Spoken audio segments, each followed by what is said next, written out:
Jesus goes on to demonstrate that not only can he do the very difficult thing of forgiving somebody's sins, which only God can do, he's now going to do the easy thing, which is actually to make a cripple get up and walk. Coupled with verse 5, this is the first time he's actually talking about forgiveness and sins. But in 10 he says, "But that ye may know that the Son of Man," is referring to himself here, "hath power on earth to forgive sins." Why then, in brackets, he saith to the sick of the palsy, who's literally on the deck still, and says, "I say unto thee, arise, and take up thy bed, and go thy way into thine house." This is the first time he's referencing, as far as I can tell, certainly in Mark, that he has the power to forgive sins. Is that correct? That's right. It's also the first use of the title Son of Man in Mark as well. Yeah. And Son of Man is a title in the Greek that comes from the pictorial description in Daniel 7:13 of one like a son of man. And it's actually Jesus' favourite way of referring to himself. It sort of mixes that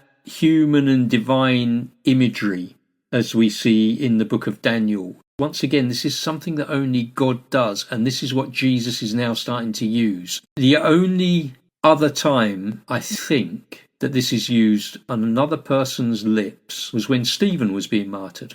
And so this Son of Man title points back to the messianic office that Jesus is claiming for himself. It points back to the prophecies of Daniel, but it also asserts this humanness, the uniqueness of the person of God manifest in the person of this human being called Yeshua, Jesus. He's not a son of man, he's the Son of Man.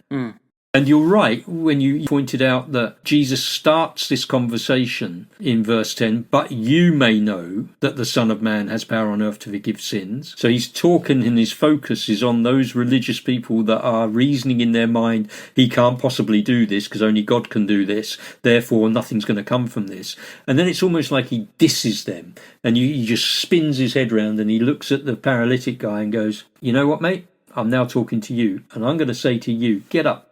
Take up your bed, get on your way and get out of here." So he pivots the whole conversation. You may think I can't do this, but watch this. Look over here. This is what I'm about to do. You may think I'm a blasphemer, therefore God won't listen to me. You may think that only God can forgive sins, and you would be right. And I've just forgiven this man's sins. And if I'm not who I say I am, I won't be able to do this.